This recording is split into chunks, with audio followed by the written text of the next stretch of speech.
బుల్టెన్లో మరో బ్రేకింగ్ చూస్తున్నాం. ఇవాళ బీజేపీ ఆధ్వర్యంలోని నేషనల్ డెమోక్రటిక్ అలయన్స్ ఎన్డీఏ కూటమి సమావేశం జరగనుంది. బెంగళూరులో ప్రతిపక్షాల సమావేశం జరుగుతున్న నేపథ్యంలో ఢిల్లీలో బీజేపీ ఏర్పాటు చేసిన ఈ భేటీ ప్రాధాన్యత సంతరించుకుంది. మొత్తం 38 పార్టీలు హాజరు కానున్నాయని బీజేపీ తెలిపింది. ఈ మీటింగ్కు ప్రస్తుత ఎన్డీఏ పక్ష పార్టీలతో పాటు కొత్త పార్టీలు కూడా రానున్నాయని చెప్పింది. అన్ని రీజియన్లకు చెందిన పార్టీలు ప్రతినిధులు వస్తారని, ఎన్డీఏ బల ప్రదర్శన చేసే అవకాశం ఉందని పార్టీ వర్గాలు చెప్పాయి.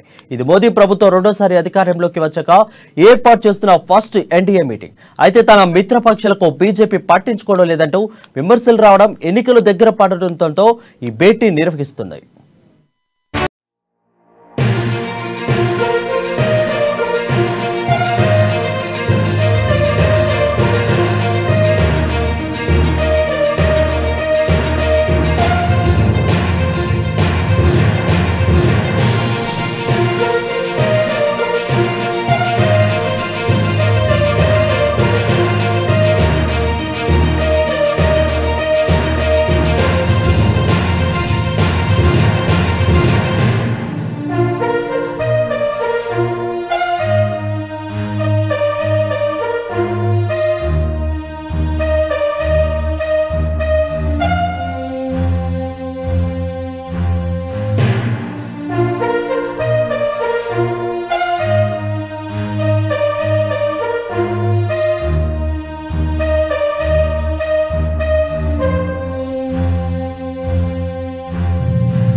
బుల్టెన్లో బ్రేకింగ్ చూస్తున్నాం. ఇవాళ బీజేపీ ఆధ్వర్యంలోని నేషనల్ డెమోక్రటిక్ అలయన్స్ ఎన్డీఏ కూటమి సమావేశం జరగనుంది. బెంగళూరులో ప్రతిపక్షాలు జరుగుతున్న నేపథ్యంలో ఢిల్లీలో బీజేపీ ఏర్పాటు చేసిన ఈ భేటీ ప్రాధాన్యత సంతరించుకుంది. మొత్తం 38 పార్టీలు హాజరు కానున్నాయని బీజేపీ తెలిపింది.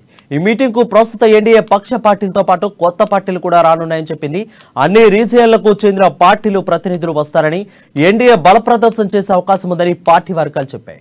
ఇది మోదీ ప్రభుత్వం రెండోసారి అధికారంలోకి వచ్చాక ఏర్పాటు చేస్తున్న ఫస్ట్ ఎన్డీఏ మీటింగ్. తన మిత్రపక్షాలకు బీజేపీ పట్టించుకోవడం లేదంటూ విమర్శలు రావడం, ఎన్నికలు దగ్గర పడడంతో ఈ భేటీ నిర్వహిస్తుంది. అయితే దీనిపై మరింత సమాచారం మా బ్యూరో చీఫ్ కృష్ణమూర్తి అందిస్తారు. కృష్ణమూర్తి, చెప్పండి.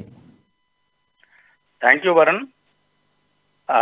బీజేపీయేతర పార్టీలన్నీ ఐక్యకూటంగా ఏర్పడి సమావేశాన్ని నిర్వహించి బలంగా, అంటే రానున్న లోక్సభ ఎన్నికల్లో బలంగా ఎన్డీఏ కూటమిని ఎదుర్కోవాలని నిర్ణయించిన నేపథ్యంలో ఎన్డీఏ కూడా ధీటుగా స్పందించేందుకు నిర్ణయించినట్టుగా ప్రస్తుతం ఢిల్లీలో నిర్వహించే సమావేశాన్ని బట్టి స్పష్టమవుతా ఉన్నది. ఈ సమావేశానికి దాదాపుగా 36 పార్టీలు హాజరవుతున్నాయని ఎన్డీఏ నేతలు చెప్తా ఉన్నారు. అయితే దీంట్లో గతంలో ఎన్డీఏ కూటమిలో లేని పార్టీలను కూడా ఎన్డీఏ ఈ సమావేశానికి ఆహ్వానించడం ఇక్కడ మనం పరిశీలించాల్సిన అంశం. 9 సంవత్సరాల పాలనలో నరేంద్ర మోడీ చేసిన పాలన పట్ల బీజేపీ ఇప్పటికే విస్తృతంగా ప్రచారం నిర్వహిస్తుంది దేశవ్యాప్తంగా. అయితే ఈ ప్రచారానికి మరింత ఊతమిచ్చే విధంగా మిత్రపక్షాలను కూడా ప్రోత్సహించాలని చెప్పేసి బీజేపీ భావిస్తున్న తెలుస్తా ఉన్నది. మరి మిత్రపక్షాలు అంటే ఎన్డీఏ 9 సంవత్సరాల పాలనలో నరేంద్ర మోడీ ప్రభుత్వం తీసుకున్నటువంటి నిర్ణయాలు, అభివృద్ధి సంక్షేమ పథకాలను వివరించడంతో పాటు లబ్ధిదారుల జాబితాను కూడా ఆయా పార్టీల నేతలకు ఈ సమావేశంలో అందించేందుకు అవకాశం ఉంది. లబ్ధిదారుల జాబితా కూడా ఆయా రాష్ట్రాల వారిగా ఏ రాష్ట్రానికి ఎన్ని పథకాలు ఏ పథకం కింద అమలుకు వచ్చాయి, వాటి వల్ల కలిగిన ప్రయోజనం ఏంటి, అంటే జన్ధన్ ఖాతాలు కానీ మిగతా అన్ని, అంటే సాధారణటువంటి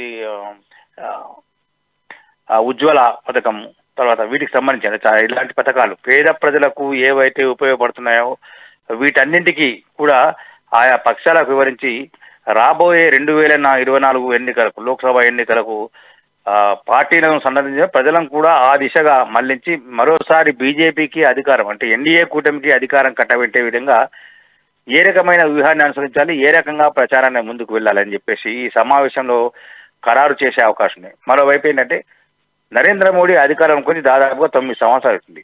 9 సంవత్సరాల సమయంలో ఎన్డీఏ కూటమి సమావేశంగా కావడం ఇదే మొదటిసారి.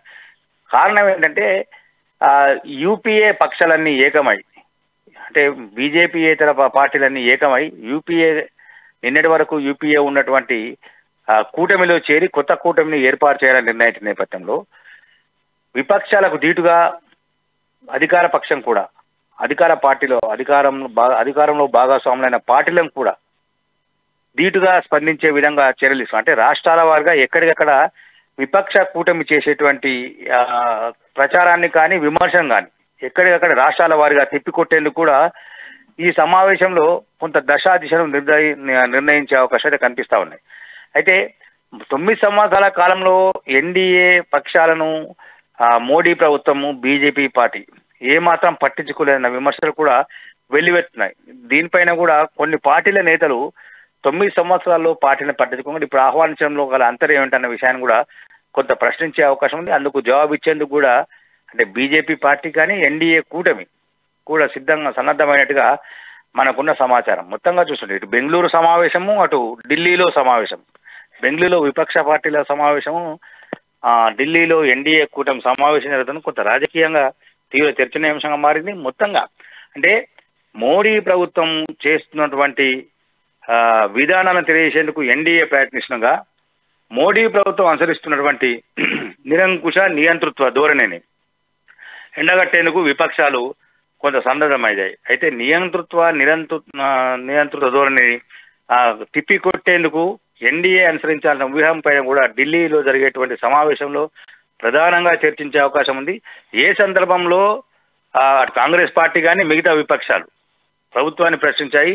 ఆయా ప్రశ్నలకు ఎన్డీఏ అంటే పాలక పక్షం ఏ రకమైన సమాధానం ఇచ్చింది, దానిపైన వాళ్ళ స్పందన ఎలా ఉంది, అంటే ప్రజల్లో ప్రభుత్వ తీరుపైన ఏ రకమైనటువంటి అభిప్రాయం ఉన్నది అన్న విషయం కూడా కూలంకషంగా చర్చించి అంటే మొత్తంగా చూస్తుంటే ఇటు విపక్షానికి ధీటుగా విపక్షం ఏదైతే రేపు కానీ ఈరోజు సాయంత్రం కానీ సమావేశం తర్వాత మీడియా సమావేశంలో ఎన్డీఏ పక్షం కానీ బీజేపీ ప్రభుత్వం పైన కానీ మోడీ ప్రభుత్వం పైన కానీ ఏదైతే విమర్శలు చేసినా ఆ విమర్శను ఢిల్లీ వేదికగా తిప్పికొట్టేందుకు కొంత వ్యూహాలను సిద్ధం చేసినా తెలుస్తా ఉన్నది. వరుణ్, అయితే కృష్ణమూర్తి చూసుకున్నట్లయితే విపక్ష నేతల భేటీకి కూడా తెలుగు రాష్ట్రాల్లో ఎవరికి కూడా ఆహ్వానం దక్కలేదని తెలుస్తుంది. ఈ రోజు జరిగే ఈ ఎన్డీఏ మీటింగ్ ఏమన్నా తెలుగు రాష్ట్రాల్లో ఉన్న నేతలకు ఎవరికైనా ఆహ్వానం దక్కిందా?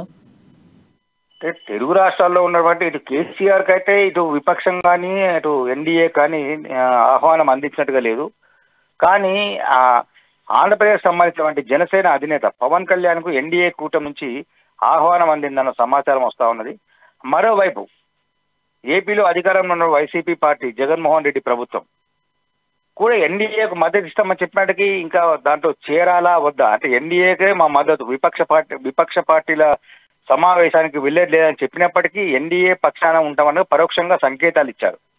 కానీ వారు ఇంతవరకు మేము ఎన్డీఏ పక్షాన ఉంటాము, మోడీ ప్రభుత్వానికి మద్దతుగా అండగా నిలుస్తామని చెప్పేసి ఎక్కడ అధికారిక ప్రకటన నేపథ్యంలో వారికి ఆహ్వానం అందలేదు. జనసేనకు మాత్రం అందింది. టీడీపీని కూడా తటస్థంగానే ఉంది.